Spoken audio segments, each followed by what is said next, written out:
Assalamualaikum warahmatullahi wabarakatuh.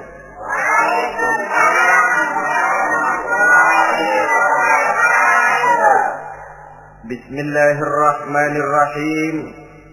Alhamdulillahi rabbil alamin. Wassalatu wassalamu ala asyrafil anbiya'i wal mursalin Sayyidina wa maulana Muhammadin wa ala alihi wa ashabihi al-mujahidin at-tahirin, amma ba'du. Bapak-bapak, ibu-ibu, saudara-saudara kaum muslimin rahimakumullah.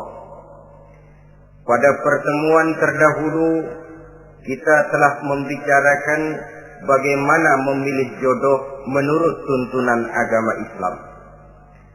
Maka pada pertemuan kali ini pembicaraan akan kita tingkatkan kepada bagaimana membina mahligai rumah tangga bahagia dengan menitik beratkan pembicaraan kepada kewajiban bersama baik sebagai suami maupun sebagai istri.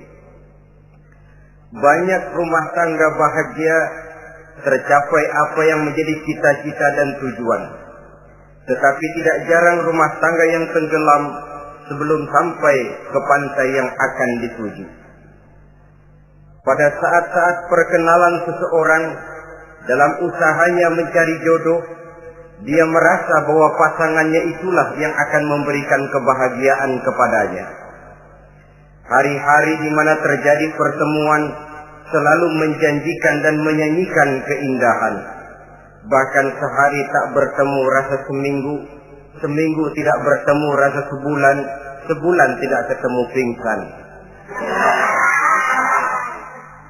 Tidak ada tanda-tanda sesuatu itu akan menjemukan. Namun setelah memasuki kehidupan bahtera berumah tangga, baru beberapa bulan saja atau baru beberapa tahun saja, semua impian tadi sirna dan musnah. Bahagia yang disangka, sengsara yang datang menimpa. Keindahan yang diharap, malah kemalangan yang tumbuh. Hal ini disebabkan orang tidak meresapi hikmah daripada kehidupan berumah tangga, tidak menyadari tanggung jawab dan kewajiban yang akan berbuntut tidak timbulnya saling pengertian, dan pada akhirnya tidak akan tumbuh ketenangan di dalam rumah tangga itu. Bukankah kewajiban akan saling memberikan pengertian, pengertian membawa ketenangan, dan ketenangan adalah tangga utama untuk mencapai rumah tangga bahagia. Oleh karena itu kita mulai saja dengan kewajiban sebagai seorang suami di dalam memimpin rumah tangga bahagia ini. Yang pertama, kewajiban seorang suami ialah mempergauli istrinya dengan baik. Setiap suami, manakala selesai dia mengucapkan ijab dan qabul di hadapan tuan pengulu atau tuan qadhi, maka ia pun mengucapkan sighat ta'liq yang berisi perjanjian dari seorang suami bahwa ia akan mempergauli istrinya dengan baik, muasyarah bil ma'ruf menurut tuntunan syariat agama Islam. Walaupun janji itu pada zahirnya diucapkan di hadapan tuan pengulu, namun pada hakikatnya itu merupakan janji seorang muslim kepada Allah Subhanahu wa taala. Ini tidak lain karena nikah dalam pandangan Islam merupakan sesuatu yang sakral, merupakan sesuatu yang suci dan bagian daripada ibadah kepada Allah Subhanahu wa taala. Dalam surah An-Nisa ayat 19, Allah Subhanahu wa taala memberikan bimbingan. Ya ayyuhalladzina amanu la yahillu lakum an tarithun nisaa karha. Hai orang-orang yang beriman, tidak dibolehkan bagi kamu mengambil perempuan secara paksa. Dengan kata lain, pernikahan harus dilaksanakan atas dasar suka sama suka. Tidak ada pihak yang terpaksa dan tidak ada pula pihak yang dipaksa. Kita hidup tidak lagi di satu zaman seperti zamannya Siti Nurbaya. Walaupun barangkali cinta memang bisa timbul setelah pernikahan, tetapi akan lebih baik kalau sebelumnya telah diawali dengan saling kenal mengenal, saling memahami latar belakang masing-masing untuk memudahkan timbulnya saling pengertian. Wala ta'diluhunna litadhhabu bi ba'di ma ataitumuhunna illa an ya'tina bi fahishatin mubayyinah. Dan jangan kamu mempersulit mereka karena ingin mengambil kembali sebagian dari apa yang telah engkau berikan kepada mereka, kecuali apabila mereka telah nyata-nyata melakukan perbuatan-perbuatan yang keji. Wa ashiruhunna bil ma'ruf, dan pergaulilah istri-istrimu itu dengan baik. Fa in karihtumuhunna, kalau kamu merasa tidak suka kepadanya, bersabarlah.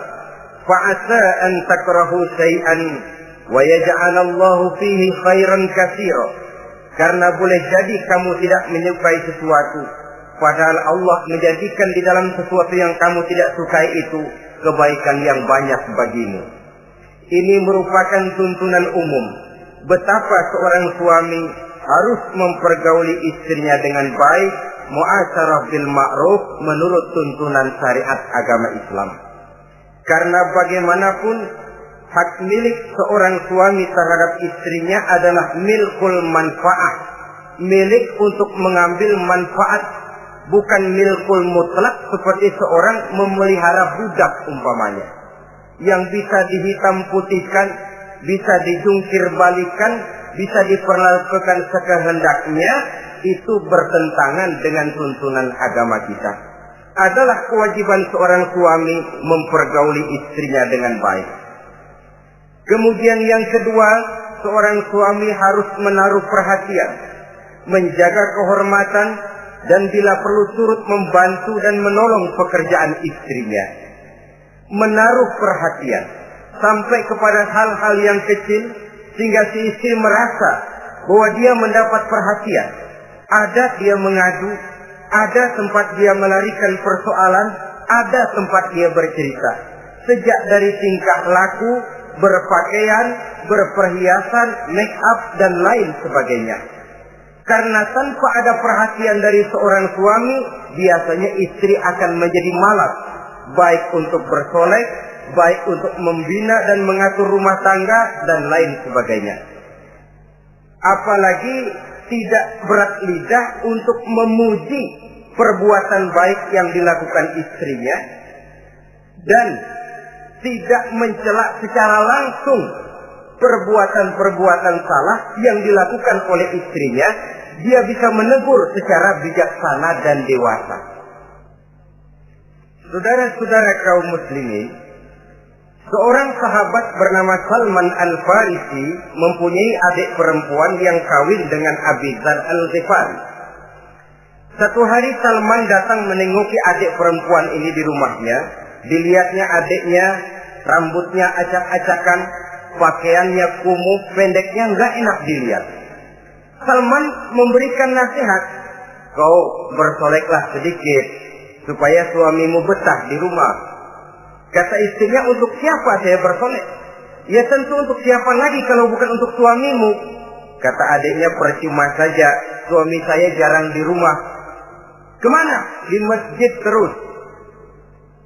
Salman mengadukan hal ini kepada baginda Rasul, lalu baginda Rasul mengatakan, inna likulli syai'in haqqun, segala sesuatu ada haknya. Allah ada haknya untuk disembah, istri pun mempunyai hak untuk dipenuhi. Melalaikan salah satu hak berarti melakukan kezaliman. Di sini kita melihat fungsi, karena kurangnya perhatian Abi Dzar Al-Ghifari terhadap istrinya akan mengakibatkan kemalasan si istri untuk mendandani dirinya sendiri. Dengan mendapat perhatian, apalagi tidak berat lidah, maka kegairahan dalam kehidupan berumah tangga rasa-rasanya akan sangat mudah terwujud. Kalau suaminya bersolek, kalau istrinya bersolek, kata suaminya, kau memang pandai milih warna. Walaupun barangkali warnanya norak betul. Tapi kalau pada saat itu seorang suami jujur, kan akan timbul pertengkaran. Kadang-kadang Istri bersolek, suami apa katanya? Lu sih dandan mangga dandan sama. Ini kan sudah tidak menghargai, tidak menaruh perhatian. Udah dah, dandan gak dandan sama, gue kenyang melihatnya. Saudara hadirin yang saya muliakan, tidak menaruh perhatian. Sehingga si istri merasa tidak diperhatikan. Nah kalau sudah tidak diperhatikan, lihat saja. Jangankan dalam contoh seperti berumah tangga, apa saja. Seorang anak kalau sudah tidak merasa diperhatikan oleh orang tuanya, dia akan sewenang-wenang. Begitu juga seorang pegawai kalau sudah tidak merasa diperhatikan oleh atasannya, semaunya kerja. Pun seorang istri, kalau dia merasa sudah tidak diperhatikan oleh suaminya, akibatnya dia akan dandan semaunya, dia akan ngurus rumah tangga semaunya, dia akan memasak masakan semaunya. Nah kalau sudah semaunya begini, alamat tidak akan ada keharmonisan di dalam kehidupan rumah tangga itu sendiri. Suami yang baik sangat menaruh perhatian kepada istrinya. Dari hal yang kecil sampai pun kepada yang sebesar-besarnya. Tapi tidak berarti nyeleneh. Apa itu nyeleneh? Menaruh perhatian bukan selalu mau ingin tahu. Jangan lantas suaminya yang beliin bedak, suaminya yang beliin. Itu nyeleneh namanya. Overacting. Terlalu berlebih-lebihan sampai kepada sesuatu yang tidak pada tempatnya. Di samping menaruh perhatian juga menjaga kehormatan. Dan bila ada waktu, dia turut membantu, menolong pekerjaan daripada istrinya. Bukankah seorang perempuan mau melakukan nikah dengan seorang laki-laki karena dia mendambakan hidup yang bahagia? Terus terang saja kan kadang-kadang istri kita ini lebih banyak borongan. Yang saya maksud borongan artinya ya sebagai istri ya dia, ya nyuci ya dia, ya masak ya dia, ya membersihkan rumah tangga ya dia. Istri borongan. Baiklah kalau barangkali memang kondisi ekonomi kita belum menunjang ke arah sana. Walaupun istri berkewajiban untuk taat kepada suami, tetapi adalah wajar suami pun tenggang rasa dan timbang-timbang. Rasulullah saja kadang-kadang dan tidak jarang menjahit bajunya sendiri, memperbaiki kasutnya sendiri. Artinya pada waktu yang terluang dan memang bisa dilakukan, jangan mengandalkan kepada istri. Dengan demikian istri merasa bahwa resiko membina rumah tangga adalah merupakan resiko bersama. Saudara-saudara, yang ketiga, seorang suami yang baik memperhatikan yaitu tidak mengeluarkan kata-kata yang kasar. Sebab apa? Perempuan adalah makhluk yang paling cepat tersinggung. Perasaannya sangat halus. Dan saya kira perempuan itu lebih sakit ditampar dengan bahasa daripada ditampar dengan tangan. Kalau ditampar dia dengan tangan, urusannya paling nangis 2-3 jam sudah sembuh. Tapi ditampar dia dengan kata-kata, ditampar dia dengan omongan, itu sangat menyakitkan hatinya. Seorang suami yang baik tidak mengeluarkan kata-kata yang menyinggung perasaan, kata-kata yang kasar. Dia pandai menggunakan kata-kata yang baik untuk menghidupkan rumah tangganya. Rasulullah seringkali memanggil Siti Aisyah itu dengan Humaira. Humaira dari kalimat ahmar yang kemerah-merahan. Sebab rupanya kulit Siti Aisyah itu kuning kemerah-merahan seperti tomat mengkel. Sehingga panggilannya Ta'ali ya Humaira, kemarilah wahai yang kemerah-merahan. Alangkah indahnya panggilan ini. Kadang-kadang kita mah jujur suami ini. Ketahuan istri bongkok, enak banget bongkok, sini loh.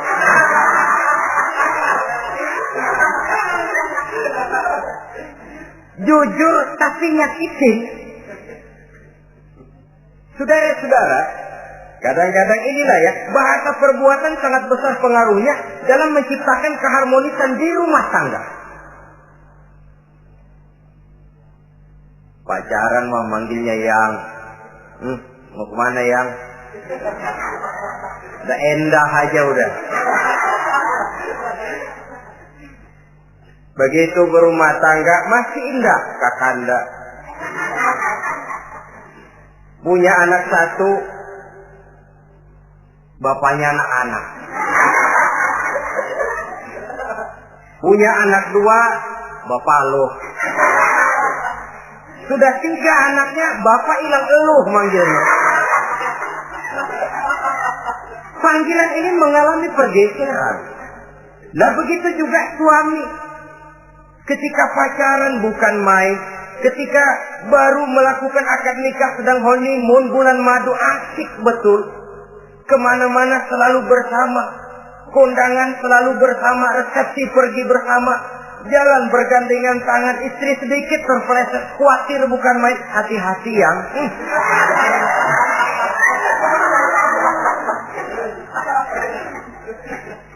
Sudah anak 3, istri ngajak kondangan, kata suami, lo pergi duluan aja dah.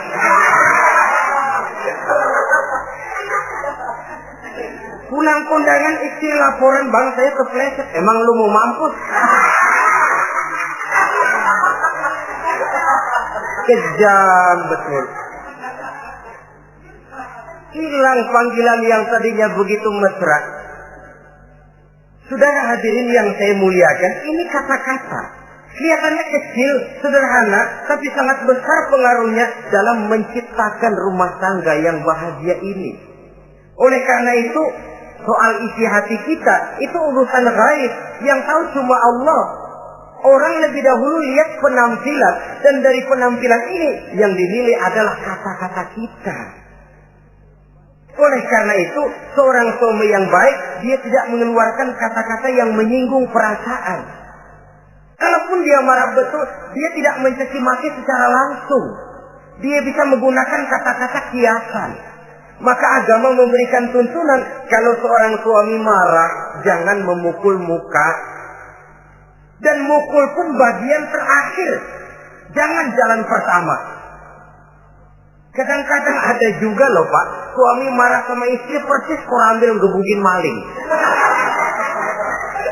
Aduh, gelebuk gak karuan.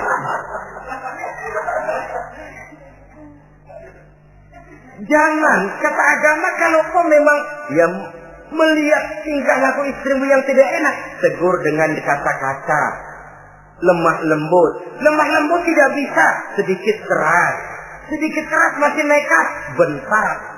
Bentak pun tidak bisa juga, pisah tempat tidur. Pisah tempat tidur masih tidak bisa juga, pukul. Jangan mukanya, bagian lain dari tubuh. Itu pun tujuannya bukan untuk menyakiti, tapi untuk mendidik. Saudara hadirin, misalnya istri tidak sholat, suami tampil, bu sholat. Mboknya malu sama tetangga kalau nggak sholat. Dengan lemah lembut masih tidak kena. Besok kencengan dikit ngomongnya. Mari kan udah saya bilangin sholat 2 kali, belum mau juga. Oh sholat jadi. Mulai naik tensi omongan. Masih nekat. Begini saja. Saya dari kalem sampai bentak udah. Sekarang kamu nggak mau juga sholat, saya mulai nggak enak pikirannya. Mulai ntar malam kamu tidur kamar depan, saya kamar belakang. Pisah tempat tidur. Kadang-kadang kan nggak kuat emosi kalau sudah marah sama istri, ngebludak. Kalau istri diusir sudah pulang ke rumah moyangmu.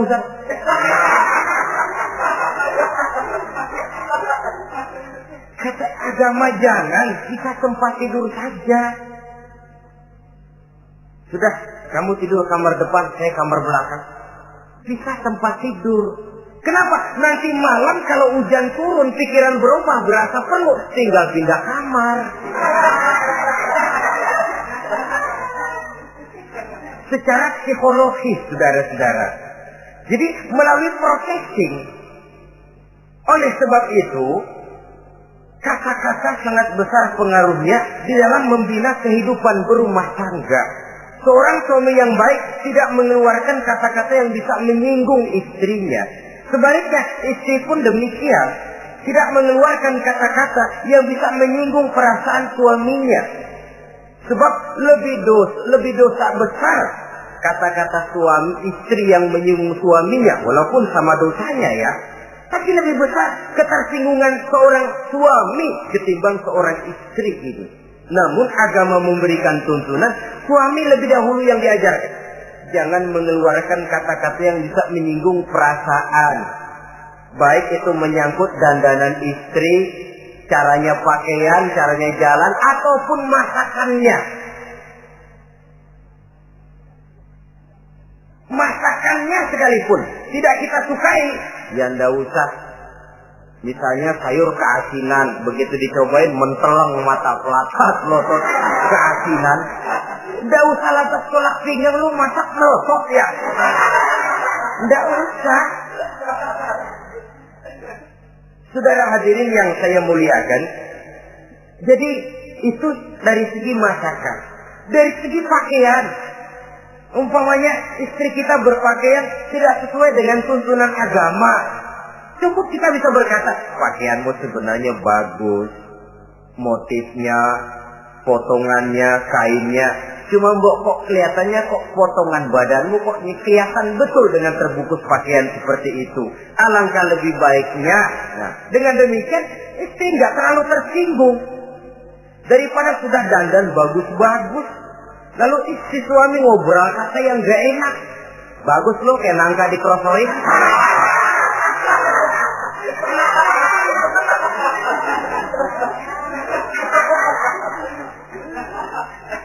Allahu Akbar. Istri tentu saja tersinggung. Atau dia pakai bedak berlebihan. Ya tentu dia pun begitu karena ingin ada kebanggaan suami jalan dengan dia merasa bangga. Tapi over. Bedaknya berlebihan, lipstiknya berlebihan. Suami usil. Begitu mau berangkat ke undangan, istrinya keluar nanya mau main topeng monyet di mana?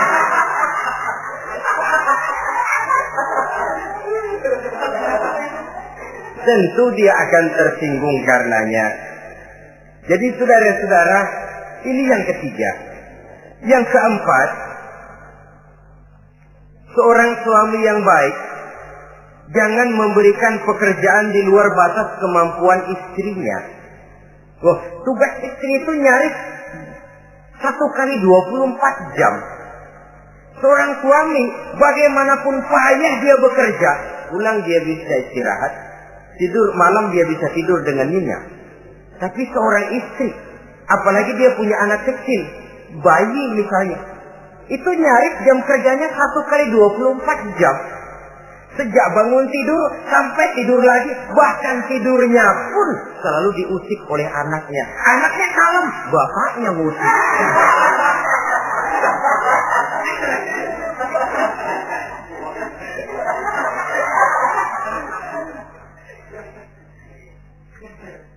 Jadi jangan memberikan pekerjaan di luar batas kemampuan. Kata pepatah, "Iza aradta an tuta'a fasal ma yustata." Apabila kamu ingin ditaati, perintahkan apa yang orang mampu mengerjakan. Jadi kalau kita memerintahkan seseorang untuk melaksanakan sesuatu yang dia jelas tidak mampu, itu artinya sama dengan kita tidak ingin ditaati oleh orang itu. Bukan dia tidak mau taat, jenis pekerjaan yang kita berikan di luar batas kemampuannya. Nah kalau sudah begitu, tentu saja lalu ketaatan akan menurun jadinya. Tadi sudah saya katakan, kadang-kadang istri kita ini istri borongan. Dalam arti, ya dia masak, ya dia nyuci, ya dia ngepel, ya dia ngejemur, ya dia ngetrika. Borongan. Terlalu berat tugasnya. Oleh karena itulah seorang suami yang baik, dia harus tenggang rasa, timbang diri, tidak memberikan pekerjaan yang di luar batas kemampuan daripada istrinya. Kalau tidak mampu karena merasa dimanjakan oleh istri suaminya. Karena merasa dapat angin dimanjakan, mestinya mampu, lalu berpura-pura tidak mampu. Apalagi istrinya suaminya sedikit-sedikit mau menolong dia. Jadi posisi ini nanti bisa berbalik loh. Karena terlalu memanjakan istri bisa membludak. Akhirnya suami yang nyuci, suami yang ngerika, istri tidur. Walaupun tentu saja tidak jelek, tetapi itu sudah overacting namanya. Saudara hadirin yang saya muliakan, itu yang keempat. Yang kelima, kewajiban seorang suami yang baik, ia mencukupkan belanja rumah tangga. Cukup itu relatif. Cukup menurut ukuran standar kemampuan kita. Sebab kemauan kita mungkin tidak terbatas. Tapi kemampuan kita yang terbatas. Kalau kemampuan ini bisa kita ukur dengan kemampuan, insya Allah kita cukup. Dan pernah saya katakan, orang kaya adalah orang yang hidupnya paling cukup. Salah kalau kita berkata orang kaya itu yang rumahnya gedung bertingkat. Tidak betul orang kaya itu yang mobilnya 5, yang gajinya jutaan, yang kebunnya lebar, yang pabriknya luas. Tidak. Orang kaya, orang yang hidupnya cukup. Orang miskin, orang yang selalu merasa kurang. Jadi kalau ingin jadi orang kaya, resepnya gampang sekali. Cukup dengan apa yang diberikan Allah, kita sudah kaya. Tapi kalau ingin miskin, maka bukalah mata selebar-lebarnya. Bagaimanapun banyak nikmat Allah diberikan kepada kita, tidak pernah ada rasa cukupnya. Dikala itu akan tertanam sifat kemiskinan dalam diri. Maka ukuran cukup ini yang relatif. Jadi kalau kita memang ekonomi menengah ke bawah, jangan ingin cukup seperti halnya ekonomi menengah ke atas. Nah, saudara-saudara, di samping belanja rumah tangga yang menyangkut makan, minum, pakaian dan sebagainya, bila ada kelebihan rezeki, juga perhiasan untuk istri. Karena istri itu zinatul hayatid dunia, perhiasan hidup di dunia. Jangan lalu berat hati, kan suami yang peres keringat, banting tulang, pergi pagi pulang sore. Mestinya suami dulu dong, cukupi pakaiannya. Betul, kelihatannya memang begitu. Tapi jangan lupa, istri kita bagian daripada hidup kita. Baik dia dilihat orang, baik kita disebut orang. Jelek dia dipandang orang, jelek juga kita disebut orang. Dia adalah bagian daripada kehidupan kita. Orang kan sering bilang tuh, Mpo Ano, kenapa? Gue gerah banget lihatnya. Emang kenapa? Emang kenapa dia? Ke pasar pakai kutang doang.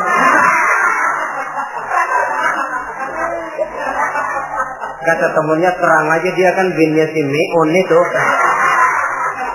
Si Meun yang gak tahu apa-apa ikut kesebut-sebut. Istri adalah bagian daripada kehidupan kita. Zolim seorang suami, mentang-mentang dia merasa dia yang cari duit, lalu buat dirinya dia beli pakaian yang mahal-mahal. Istrinya cuma nggak karung doang dipakai. Istri adalah bagian daripada hidup kita. Baik dia dilihat orang, baik kita disebut orang. Jelek dia dilihat orang, akan jelek juga kita jadi pembicaraan orang. Ini tidak lain karena dia merupakan perhiasan bagi suami dan bagian daripada kehidupan seorang suami.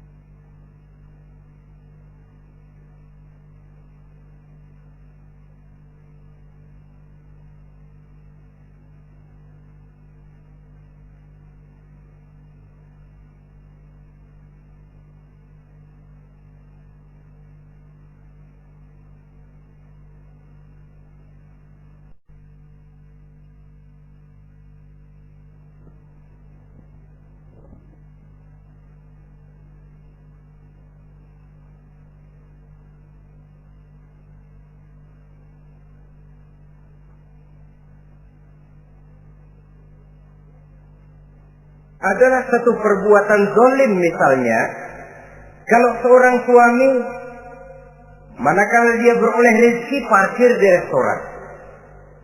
Kalau tidak ada duit baru dia pulang ke rumah. Sementara dia enak makan makanan yang serba nikmat dan lezat di restoran yang serba ada, istrinya di rumah cukup kangkung saja sama toge. Adalah satu perbuatan yang zalim dan istri berhak menuntut karena itu memang merupakan haknya. Begitu besar nilai pahala memberikan nafkah ini, Sampai-sampai Nabi dalam hadis yang diriwayatkan oleh Imam Muslim dan Ahmad bersabda, dinarun anfaqtahu fi sabilillah wa dinarun anfaqtahu ala rukbatin wa dinarun tasaddaqta ala miskin wa dinarun anfaqtahu ala ahlika a'zamuha ajran allazi anfaqtahu ala ahlika.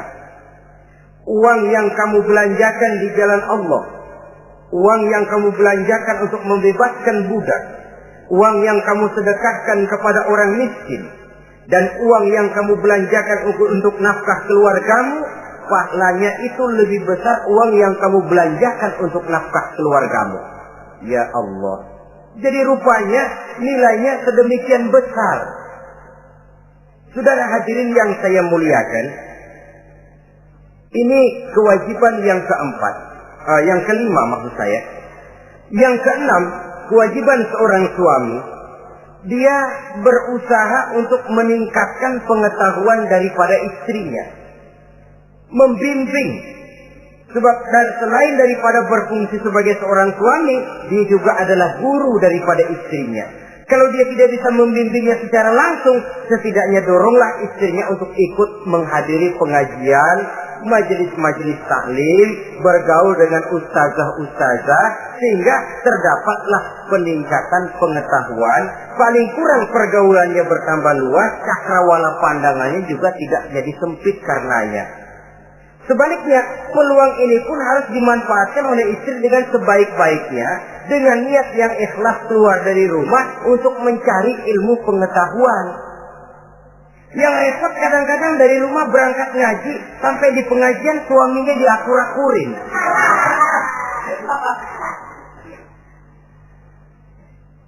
Atau tetangganya jadi bahan gunjingan. Ngajinya cuma setengah jam, ngomongin orangnya sejam setengah. Ini malaikat bingung, kacau amat ya orang. Ini yang kadang-kadang menimbulkan hal-hal yang negatif, padahal keluarnya dari majelis taklim, keluarnya dari pengajian.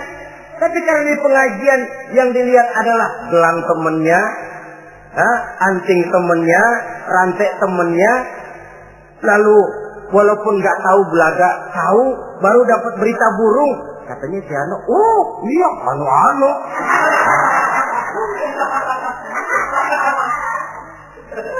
Saudara hadirin yang saya muliakan, akhirnya nanti kan suami jadi pegel.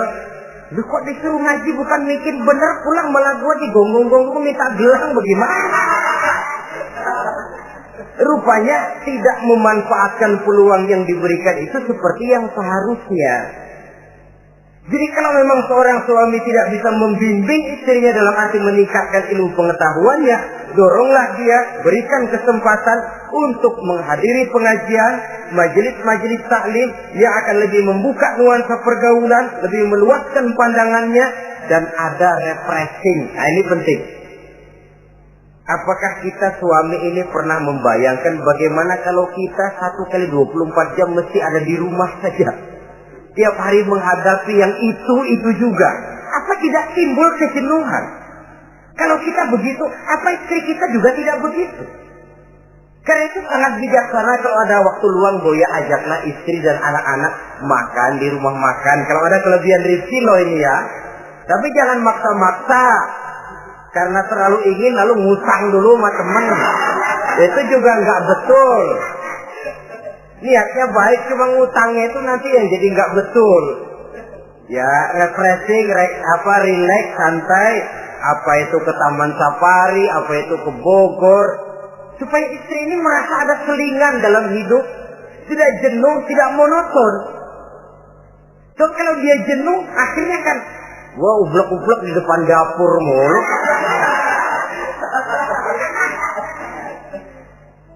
Saudara hadirin yang saya muliakan, kejenuhan ini pada suatu saat akan meledak.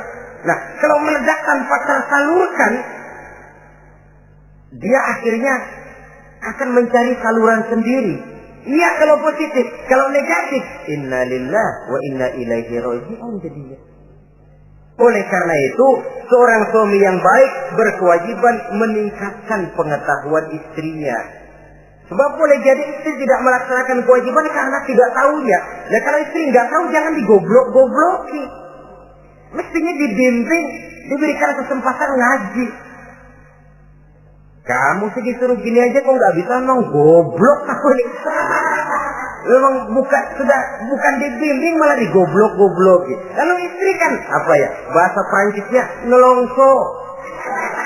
Apa nelongso? Narik diri. Apa katanya? Gue tahu lo goblok, lo nggak kawin sama gue. Nah.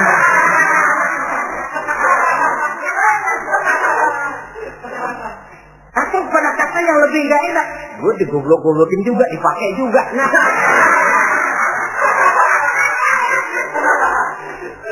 Kan lebih nggak enak lagi tuh. Jadi saudara-saudara, hal-hal yang memerlukan kesabaran ini memang menuntut kedewasaan dari seorang suami. Dia kalau baru 1-2 bulan berumah tangga, segalanya masih menjanjikan dan menyanyikan keindahan. Tapi makin hari kita bergaul di rumah tangga, kita makin tahu karakter, mental, watak daripada istri. Kekurangannya mulai kelihatan, keburukan wataknya mulai nampak. Dikala itulah kita sebagai suami harus dewasa, sabar, membimbing mereka. Kalau waktu 2-3 bulan pertama di rumah tangga namanya honeymoon, segalanya indah. Mana ada kekurangan? Masa keasinan, lezat. Nasi kekerasan, asyik. Segalanya nggak pernah salah, selalu betul. Suami istri masak keasinan, lihat si suami melotot makan, nanya, "Bang, sayur keasinan?" Enggak. Soal keasinan bagus. Keasinan masih bagus. Kenapa? Udah endah aja. Tapi mampukah ini bertahan? Ini yang jadi masalah, mempertahankan suasana kebaruan itu. Saudara hadirin yang saya muliakan, yang ketujuh, kewajiban suami ini, suami yang baik memberi kesempatan kepada istri untuk nengok, bersilaturahmi dengan orang tuanya, kerabatnya atau tetangganya. Walaupun nanti ya, istri tidak boleh menggunakan ini secara salah. Karena apa? Karena orang tua dan mertua itu cuma istilah. Hakikatnya ya sama, ya mertua ya orang tua. Ya apalagi orang tua. Itu cuma satu istilah. Perbedaan istilah tidak harus menyebabkan kita berbeda sikap. Jangan kalau mertua yang datang, suami curiga. Kalau istri didorong-dorong. Babe itu tuh datang. Babelu katanya. Lalu belum apa-apa sudah buruk sangka. Biasa babelu. Biasa katanya. Nah, biasa ini sudah gak enak tuh. Biasa datang bawa jeruk, pulang minjem duit. Allahu Akbar. Ini kan sudah menanamkan rasa gak enak. Malah akan lebih baik kalau mertua yang datang, suami menyambut lebih dahulu. Sehingga akan nampak kecintaannya. Tidak lagi membedakan antara mertua dengan orang tua karena cuma sekedar istilah. Memberikan kesempatan. Dan seorang istri pun, walaupun akan ke rumah orang tuanya sendiri, izin suami itu wajib. Jangan merasa, saya kan mau ke rumah orang tua sendiri, kepada orang tua kan ibadah, wajib, betul. Tapi setelah punya suami, ranking pertama suami. Bukankah saudara pernah dengar satu riwayat, seorang sahabat akan pergi jihad di jalan Allah, perang membela agama. Ketika akan berangkat, dia pesan sama istrinya, "Aku mau perang membela agama. Aku pesan, kalau aku belum pulang ke rumah, kau jangan keluar rumah." Baik bang, berangkatlah si suami dengan iringan doa istrinya. Nah, ini istri yang baik ya. Suami pergi kantor, istri doa. Di situ letak kerjasama. Suami buka warung, istri sembahyang duha. Di situ letak kerjasama. Ya Allah, kata istri dalam doanya itu, mudahkan rezeki suami saya. Kalau memang rezekinya masih di langit, turunin ya Allah. Kalau masih terpendam di perut bumi, keluarkan ya Allah. Kalau masih jauh, dekatkan ya Allah. Ikhlas melepas suami dengan iringan doa. Suami pun berusaha lulapan terasa jalannya. Tapi kalau dari berangkat keluar rumah sudah dilepas oleh bemo. Tahu bemo? Moyo. Itu suami berangkat juga hatinya sudah kusut. Sudah tidak dilepas dengan doa. Lalu istri juga barangkali suaminya berangkat ngedumel. Ya, jangan dikasih rezeki dah Tuhan, tadi dikasih rezeki gak kawin lagi.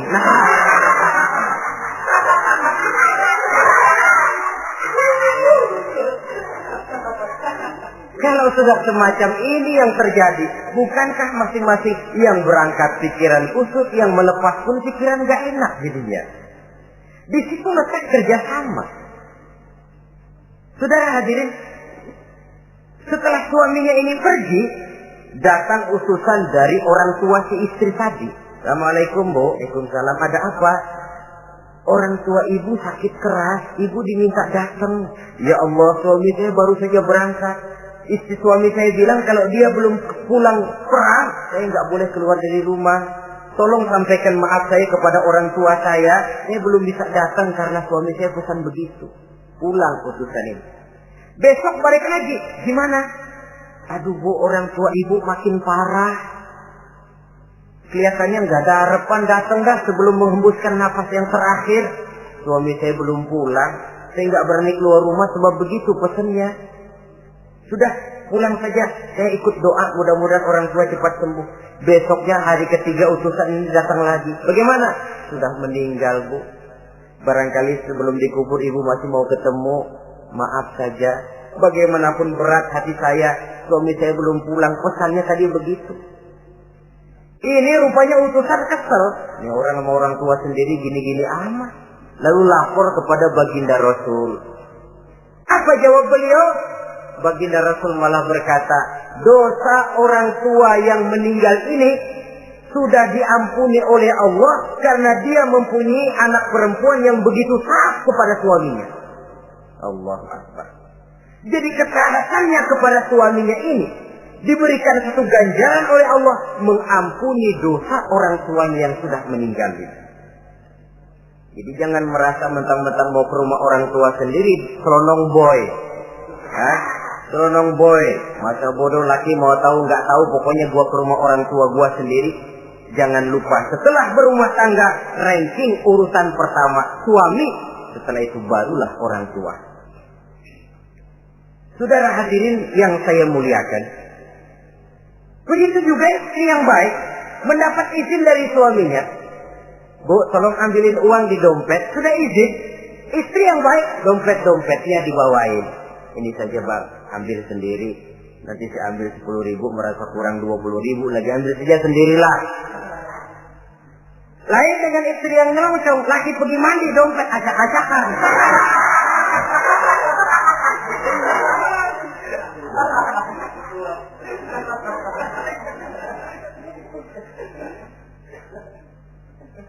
Saudara hadirin yang saya muliakan, baik silaturahmi itu kepada orang tua atau kerabat, famili, andai tolan, keluarga lain, ataupun tetangga.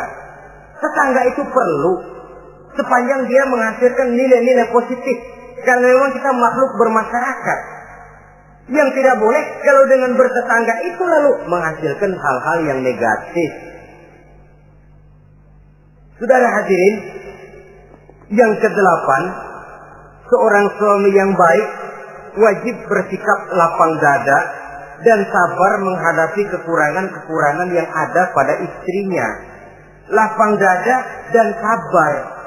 Sebab memang membangun manusia itu lebih sulit dari membangun jembatan.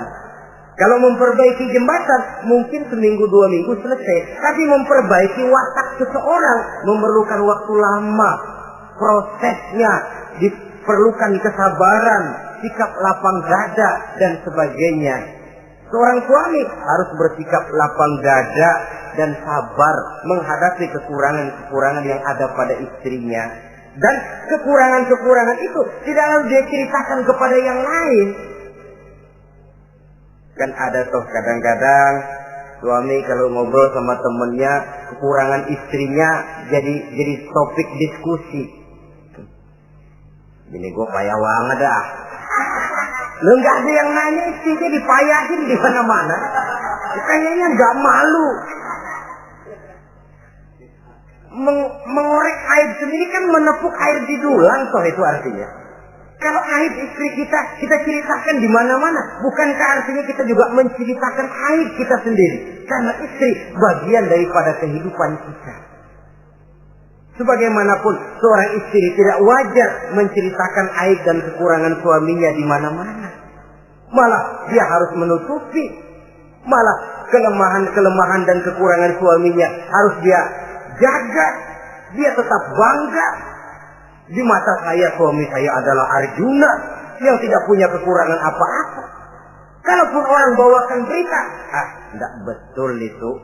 Walaupun hatinya panas, tapi dia masih bisa menunjukkan wajah yang sejuk, senyum dalam hati yang panas. Sebab saudara-saudara, apabila kita tidak punya filter, ini kadang-kadang kita mau tenang, kita bisa dibakar oleh yang lain. Tapi kalau ada filter, kita bisa menyaring, boya masa iya. Sehingga dengan demikian, sikap lapang dada dan kesabaran ini, walaupun diutamakan adalah merupakan kewajiban suami, juga sekaligus merupakan imbangan daripada si istri. Nah, kemudian yang ke-9, seorang suami wajib berpenampilan bersih dan rapi di hadapan istrinya. Sehingga tanpa anggun. Anggun ini lalu menimbulkan wibawa. Nah, dari wibawa lahir rasa hormat. Tapi kalau suami di depan istrinya kelihatan butut, rebek, jelek, belek,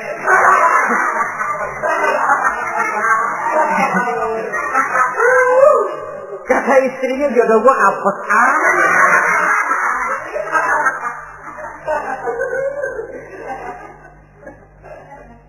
tidak akan timbul kewibawaan. Nah kalau sudah tidak timbul wibawa, dia bagaimana si istri itu akan merasa dia wajib taat kepada suami.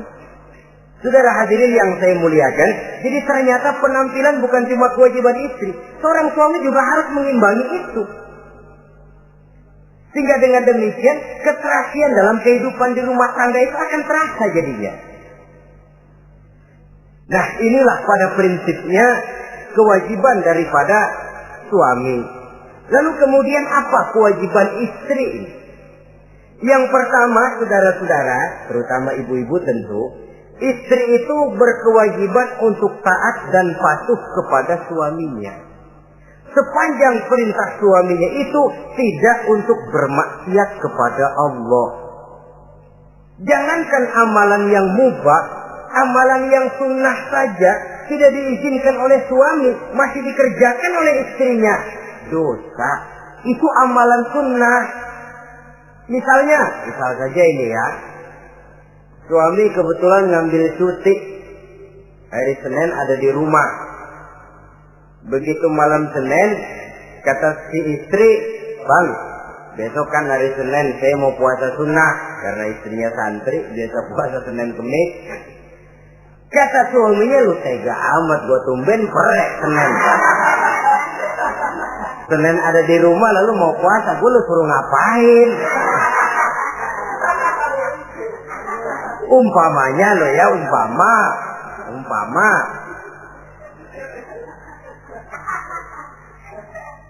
Lalu tanpa izin si suami, istri puasa juga, puasa sunnah. Bukan saja tidak mendapat pahala, malah dosa hukumnya. Ini amalan sunnah. Apalagi tibang pergi arisan. Apalagi tibang pergi tetangga. Amalan sunnah tidak mendapat izin daripada si suami, dosa untuk dikerjakan. Dengan pertimbangan tadi, ya tumben cuti hari Senin, istri dadakan puasa, lah suami nganggur total.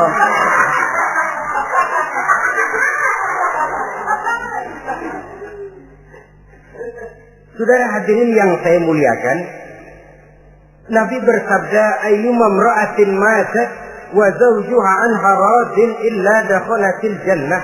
Apabila seorang istri, seorang perempuan meninggal dunia, suaminya ridho kepadanya, maka perempuan itu pasti masuk surga.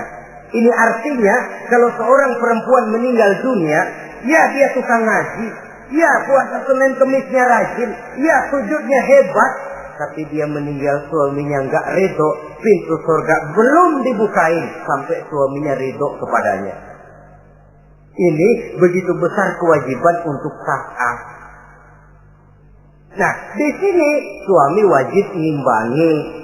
Jangan mentang-mentang istri wajib taat, lalu suami overacting, kerjanya cuma tulak pinggang sama nunjuk. Lo kalau gue bilang nyungsep, ya enggak. Contoh dari baginda Nabi tadi sendiri kok, beliau itu menjahit bajunya, memperbaiki kasusnya. Yang bisa, ya kerjakan, nggak usah ngandeli. Saudara hadirin, yang kedua, seorang istri berkewajiban untuk memperlihatkan budi pekerti yang baik kepada suaminya. Lah, budi pekerti itu yang baik yang bagaimana? Yang diisyaratkan oleh Nabi. Apa kata beliau? Khairun nisa, perempuan yang baik ialah man sarratka iza absorta, yaitu yang mengembirakan kamu apabila kamu memandang kepadanya. Satu, ini termasuk budi pekerti yang baik. Apabila dipandang oleh suaminya, dia pandai menyenangkan, menggembirakan hati suaminya. Jadi, tolong ibu-ibu, jadilah istri yang siap pakai. Nah, itu tuh. Itu istilahnya. Anytime already, standby. Ya. Apabila dipandang, dia sanggup menggembirakan hati suaminya. Suami pulang dari pasar dagang rugi, istrinya tampil. Itulah bang romantikanya dagang.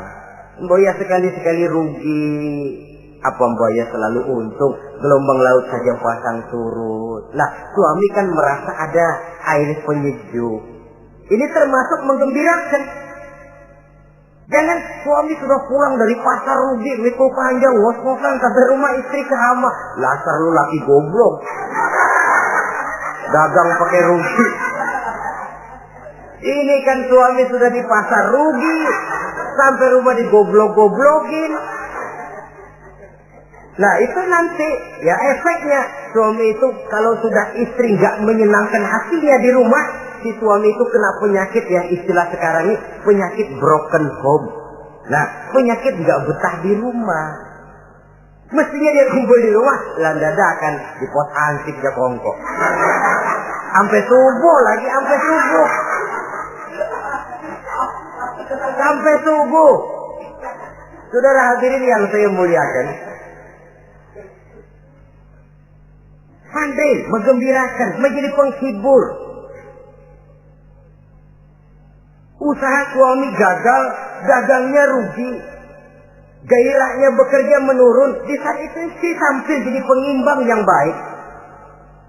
Sehingga dengan demikian istri suami lalu merasa ada sedikit air penyejuk. Apabila dipandang, dia pandai menyenangkan hati suaminya. Bagus kalau seorang istri pada saat ada suaminya di rumah dia berdandan, dan suaminya tidak di rumah dia apa adanya. Dan keliru besar, sebab dandannya seorang istri dengan niat untuk menyenangkan hati suaminya merupakan ibadah. Saudara hadirin, ciri yang kedua dari budi pekerti yang baik seorang istri itu apa? Wa tuti'aka iza amarta. Kalau diperintah, dia taat kepadamu. Diperintah, dia taat sepanjang perintah itu tidak untuk bermaksiat kepada Allah. Yang ketiga lagi cirinya watahfazu ghibataka fi nafsiha wa malika. Dia dapat menjaga diri baik pada waktu kamu tidak ada, baik menjaga dirinya sendiri ataupun menjaga hartamu. Tidak menggunakan kesempitan di dalam kesempitan. Ini ciri dari budi pekerti. Yang ketiga, sekarang kewajiban seorang istri dapat mengatur rumah tangga dengan baik dan rapi. Mengatur rumah tangga itu kan tidak perlu biaya yang mahal-mahal. Asal ditempatkan pada tempat yang serasi, komposisi warna yang cocok, tidak perlu perhiasan yang mewah-mewah. Orang lalu terkesan, rumahnya ini sejuk ya. Kenapa? Tata ruangannya kok enak dilihat, apik. Enggak karena mentang-mentang semua kepengen dilihat orang, semua ditaruh di ruang tamu. Sampai tempayan piring naik ke ruang tamu semua. Walaupun mahal, tapi kalau tidak pada tempatnya kan orang lalu, ini kok terlalu amat ya. Dapat menata. Dan menata ini tentu karena pergaulan. Saudara hadirin yang saya muliakan, sehingga dengan demikian ada suasana kebetahan. Orang di rumah itu merasa seperti, itulah yang dikatakan Nabi, baiti jannati, rumah tanggaku laksana surga bagiku. Laksana kebun, tempat di mana kita melepaskan lelah, tempat di mana kita menemukan ketenangan, tempat di mana kita menemukan refreshing dari segala kejenuhan dan kelelahan akibat tugas-tugas yang kita hadapi, baik di kantor, di tengah masyarakat, di pasar, dan lain sebagainya. Yang keempat, jangan menambah kesulitan suami. Syukur kalau malah bisa membantunya. Bahwa ada seorang istri yang bekerja, itu bagus. Asal bisa menjaga diri dan bisa menjaga kepercayaan dan kehormatan daripada suaminya. Dan suami pun yakin bahwa jenis pekerjaan yang dikerjakan oleh istrinya itu tidak bertentangan dengan agama. Tapi malah kalau si suami yang mempekerjakan istrinya, mengeksploitir istrinya, ini zalim. Istrinya yang disuruh kerja, suami ongkang-ongkang kaki di rumah, istrinya yang peras keringat banting tulang. Ya kalau kerja, kalau dikerjain lebih parah lagi. Kan tidak sedikit toh problema rumah tangga semacam ini. Sehingga dengan demikian akhirnya apa? Kendali rumah tangga di tangan istri. Karena istri merasa dia yang cari duit. Istri merasa dia yang berusaha. Kenapa dia tidak mengendalikan rumah tangganya? Dikala itu jatuhlah suami di bawah komando istrinya. Hilang wibawa, hilang karisma, tidak ada ketakutan. Malah akhirnya berbalik seolah-olah si suami jadi istri dan si istri menjadi suami. Apalagi di zaman seperti sekarang. Walaupun pekerjaan sulit, tapi mereka yang punya wajah cantik, mudah senyum, gampang bergaul, dan mau obral. Tentu banyak saja lapangan kerja yang nyata-nyata bertentangan dengan agama. Nah, yang terakhir, kewajiban daripada istri ialah hemat, cermat, rajin, dan pandai menyimpan.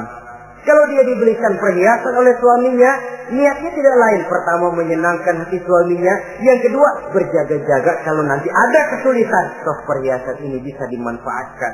Tidak untuk show, tidak untuk sombong-sombongan, tidak untuk hebat-hebatan, tapi dua hal yang jadi pilihan utama tadi. Dengan sikap hemat, cermat, rajin, dan pandai ini, menyimpan, memanfaatkan, dan menggunakan, maka nilai ekonomi di rumah tangga insya Allah akan mengalami stabilnya. Dengan demikian saudara-saudara, secara sepintas kewajiban suami dan istri sudah kita bicarakan. Dengan saling melaksanakan kewajiban akan timbul saling pengertian, dari pengertian akan timbul ketenangan, dari ketenangan insya Allah akan terwujud rumah tangga yang bahagia. Insya Allah nanti pembicaraan akan kita lanjutkan yang mengenai kewajiban bersama dan kewajiban orang tua terhadap anak-anaknya. Mudah-mudahan ini bermanfaat. Terima kasih atas perhatian saudara. Mohon maaf atas segala kekurangan. Usikum wa nafsi bitaqwallah. Wassalamualaikum warahmatullahi wabarakatuh.